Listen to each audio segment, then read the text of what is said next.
Hello friend, हमारी आज की कहानी है लड़की देखने में छोटी है पर सब सीख जाएगी। कृष्णा एक छोटे से कस्बे में रहने वाली लड़की, जिसकी आंखों में कई लाखों सपने रोज उगते और रोज ही उनके पंख काट दिए जाते। आज अचानक कृष्णा की माँ घर का सामान जल्दी जल्दी बोरी में भरकर पैक कर रही थी। कृष्णा पास की झोपड़ी में बच्चों के साथ खेल रही थी और उसे बार बार माँ की पुकार सुनाई पड़ रही थी। कृष्णा, कहाँ हो? जल्दी आओ। दौड़ती हुई कृष्णा जैसे ही अपनी झोपड़ी में पहुंची, माँ को इस तरह से सामान बोरे में भरते हुए देखकर बोली, ये क्या माँ, हम फिर क्या ये घर छोड़कर जा रहे हैं? कृष्णा की बात का सही उत्तर ना देते हुए माँ ने कहा, जल्दी से तुम भी मेरी मदद करो और हमें 1 घंटे के अंदर यहाँ से निकलना है। हताश कृष्णा समझ गई, फिर पापा ने कुछ गड़बड़ी कर दी है और हमें यह घर छोड़कर जाना पड़ेगा। फिर नई जगह, नए लोग, यह सोचते हुए कृष्णा अपनी माँ की मदद में लग गई।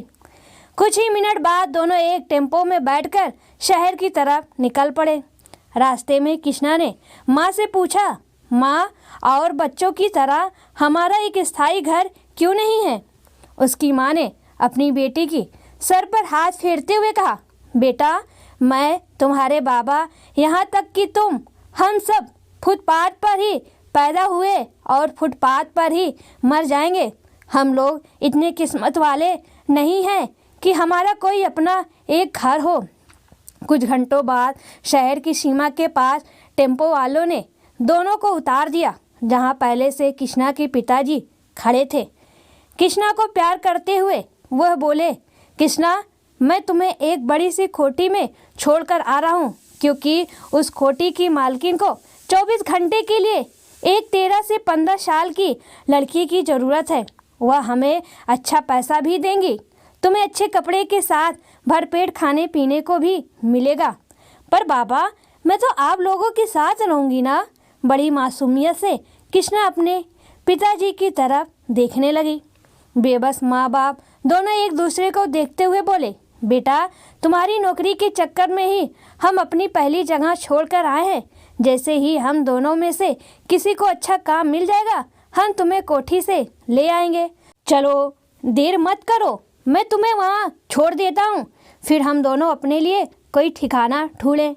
कृष्णा बहुत कुछ कहना चाहती थी, लेकिन कुछ नहीं कह पाई और चुपचाप से अपने माँ बाबा के साथ चलने लगी। जैसे जैसे कृष्णा कदम बढ़ाती, वह अपने एक एक सपने को याद करती। वह बस में बैठकर अंग्रेजी स्कूल में पढ़ना चाहती थी, पैरों में घुंघरू बांधकर नाचना चाहती थी, अपने जन्मदिन में बड़ा सा केक काटना चाहती थी, साफ सुथरे सुंदर कपड़े पहनना चाहती थी, पैरों पर अच्छे अच्छे जूते पहन वो भी इठलाना चाहती थी।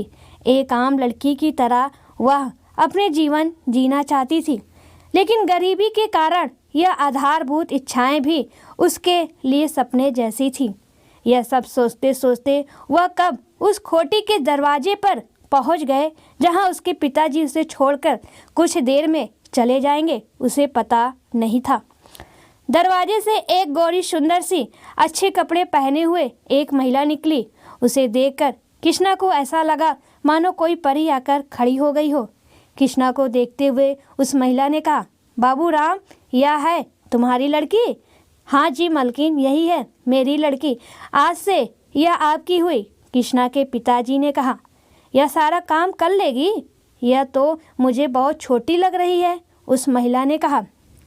बाबू राम ने अपने दोनों हाथ जोड़कर उस महिला से कहा, हम बेचारे गरीब लोग हैं, हमारे बच्चे उम्र से छोटे ही लगते हैं। आपके साथ रहेगी तो इसकी सेहत भी बनेगी और ये सारे काम भी सीख लेगी, आप निश्चित रहिए। फिर उस महिला ने अपने हाथ में पकड़े बटुए से कुछ नोट निकालकर बाबू राम को दिए और कहा, मैं इसे 15 दिन तक अपने पास रख कर देखती हूँ। अगर काम सीख कर अच्छी तरीके से करने लगेगी तो बाकी का पेमेंट तुम बाद में ले जाना, वरना इसे तुम वापस ले जाना। हाँ में सिर हिलाते हुए बाबू राम अपनी बेटी को वहीं छोड़कर चला गया। कृष्णा को ये एहसास हो गया था कि उसके सपने अब झाड़ू पोछे में सिमट के रह जाएंगे। उस महिला ने एक बुजुर्ग औरत को बुलाकर कहा, अम्मा, इस लड़की को अच्छे से नहला धुलाकर टिन्नी की अलमारी से कुछ साफ कपड़े दे दो और इसे कुछ खिला पिला भी दो। कल से इसे अपने साथ काम में लगाकर काम सिखाने लग जाना। बुजुर्ग महिला कृष्णा को आउट हाउस की ओर ले गई और उसे नहलाने के लिए पानी और साबुन आदि देकर उसके लिए टिन्नी बेबी के पुराने कपड़े लाने चली गई। इतना बड़ा घर और नहाने के लिए भी अलग से कमरा, लगता है ये लोग कोई राजा महाराजा है। कृष्णा बड़ी सी कोठी देकर अपने आप बोलते हुए नहाने चली गई। उस बुजुर्ग महिला ने कृष्णा को कुछ कपड़े लाकर दिए, जिन्हें पहनकर मानो कृष्णा को ऐसा लगा कि उसके अच्छे कपड़े पहनने का सपना आज पूरा हो गया। किसी के उत्तरण किसी के लिए नई से भी अधिक मूल्यवान वस्तु बन गई। उत्तरण कपड़ों ने कुछ घंटे पहले आए कृष्णा के मन के भावों को धो दिया और उसे लगा कि वह स्वप्न लोक में आ गई है, जहाँ सब बहुत सुंदर है। अच्छी साफ सुथरी प्लेट पर फिर उस बुजुर्ग महिला ने कृष्णा को खाने के लिए कुछ खास पदार्थ दिए। कृष्णा ने उनमें से कुछ चीज़ें तो कभी खाई भी नहीं थी। वह ये सोचने लगी कि आज उसका अच्छा खाना खाने का भी सपना पूरा हो गया। धीरे धीरे शाम से रात हो गई और रात को फिर से कृष्णा को खाने के लिए खाना मिला और साथ ही एक कमरे में गद्दा, तकिया, चादर आदि सोने के लिए दिया गया। जो लड़की आज तक नंगे फर्श में सोई हो, उसे गुदगुदा गद्दा, तकिया, चादर सोने के लिए मिल गया हो, मानो उसके सपने लगातार साकार हो रहे हो। गुदगदे बिस्तर में कृष्णा को सोने की आदत नहीं थी। उसे पूरी रात नींद नहीं आई। सुबह होते ही बुजुर्ग महिला ने उसे उठा दिया और नहा धोकर तैयार हो जल्दी से रसोई में आने की हिदायत देकर वह चली गई। कृष्णा, जो कि अपने को किसी जन्नत में समझ रही थी, जल्दी से नहा धोकर तैयार होकर रसोई में जा पहुंची। बुजुर्ग महिला गुस्से में उसकी ओर देखते हुए बोले, इतनी देर नहाने धोने में करोगी तो घर का काम कैसे निपटेगा पाओगी? ये लो प्याज और जल्दी जल्दी काटो। नन्हे कृष्णा को समझ में नहीं आ रहा था, कल तक जो उसे स्वर्ग जैसा लग रहा था, आज सुबह होते ही सब बदल कैसे गया। तुम्हारा नाम क्या है? उस बुजुर्ग महिला गुस्से में देखते हुए कृष्णा से बोली। जी कृष्णा, कृष्णा ने कहा। जल्दी जल्दी करो कृष्णा, अभी और सब्जियां भी काटनी है, बेबी के लिए ब्रेकफास्ट रेडी करना है, उनकी स्कूल बस आने वाली होगी। कृष्णा ने जल्दी जल्दी प्याज काट के उन्हें दिए। कटे हुए प्याज को देखकर वह बुजुर्ग महिला बहुत जोर से कृष्णा पर चिल्लाते हुए बोली, ऐसे प्याज काटती है क्या? सारी प्याज की ऐसी तैसी कर दी है। कृष्णा सहमी हुई इस महिला की डांट सुन रही थी। दोबारा से महिला ने कुछ प्याज और दूसरी सब्जियां कृष्णा को पकड़ाते हुए कहा, देखो इसे ऐसे काटो, इस बार गलती मत करना और हाँ, जल्दी काम करना। उबासी लेते हुए कृष्णा जल्दी जल्दी सब्जी काटने लगी। कुछ देर में नाश्ता तैयार हो गया। उस नाश्ते को देखकर कृष्णा के मुंह में पानी आने लगा।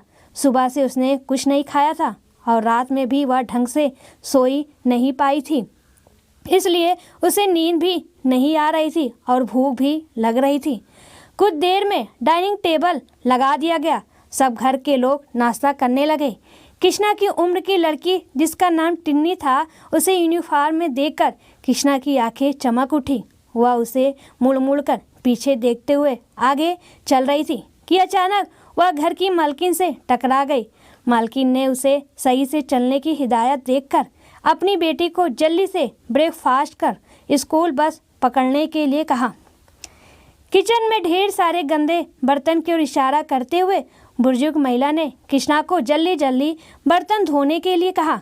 भूखी प्यासी कृष्णा बर्तन धोने लगी। जैसे ही बर्तन धोकर उसे लगा कि अब उसे खाने के लिए कुछ मिलेगा, उतने में ही उस बूढ़ी औरत ने कृष्णा के हाथ में झाड़ू पकड़ा दिया। धीरे स्वर में कृष्णा ने उस महिला को कुछ खाने के लिए देने को कहा। कृष्णा की बात सुन उस महिला ने उसे पहले घर की सफाई करने के लिए बोला। घर की सफाई करते करते कृष्णा को काफ़ी देर हो गई और भूख के मारे कृष्णा बेहाल हो गए।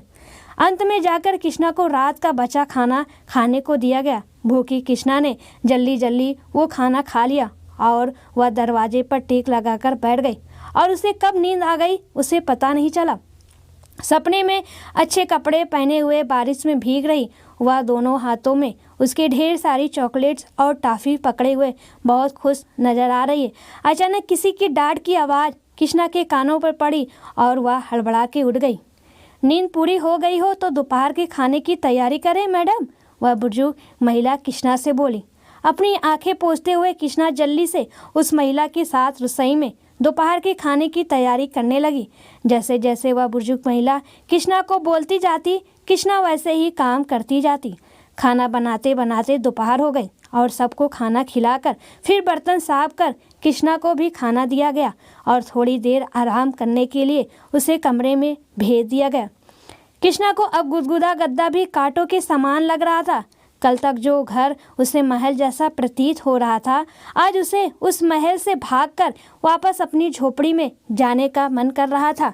इस तरह से कृष्णा के 15 दिन पूरे हो गए। ठीक 15 दिन के बाद कृष्णा के पिताजी कृष्णा के मलकिन के पास आए। कृष्णा की मलकिन कृष्णा के काम से खुश थी, अतः उन्होंने बाकी बचे हुए पैसा कृष्णा के पिताजी को दे दिया और कृष्णा को अपने वहाँ काम के लिए रख लिया। कृष्णा अपने पिताजी से मिलना चाहती थी, लेकिन उसे उसके पिताजी से मिलने नहीं दिया गया। कृष्णा रोज टिन्नी को यूनिफॉर्म पहनकर स्कूल जाते देखती, उसकी पसंद का अच्छा अच्छा खाना बनाते देखती, उसे लैपटॉप, मोबाइल और सुंदर सुंदर खिलौने से खेलते देखती। शाम को उसे डांस सीखते देखती और रात में अपने प्रिय कृष्ण से यही पूछती कि मैंने ऐसी क्या गलती कर दी थी जो मुझे इन सब चीज़ों से तुमने वंचित रखा। रोज़ सुबह कृष्णा की वही घिसी पिटी दिनचर्या शुरू हो जाती और रोज़ रात को फिर कृष्णा अपनी कृष्ण से शिकायत कर सो जाती। कृष्णा भी टिन्नी की तरह स्कूल जाना चाहती थी, खेलना चाहती, पढ़ना चाहती और नाचना चाहती थी और उसकी ये सब इच्छाएं एक सपना बनकर रह गई। माता पिता की आर्थिक स्थिति अच्छी ना होने के कारण इस बड़े से घर में काम कर माँ बाबा का पेट भरने के लिए अपने सपनों को घर के कोने में बैठ रोज आंसुओं और अपने कृष्ण से शिकायत के रूप में रोकर निकाल देती और जल्द ही वह अपनी यथार्थ स्थिति को स्वीकारते हुए कोरे सपने को आग का पानी बनाकर जीने की कला सीखने लगी। दोस्तों, मैं तो यही कहना चाहूँगी कि कोई भी माँ बाप हो जब अपने बच्चों का परवरिश करने लायक ना हो तो बच्चे पैदा नहीं करना चाहिए। बच्चा तभी पैदा करो जब आप पूरी तरह से उसकी परवरिश की क्षमता आपके अंदर हो।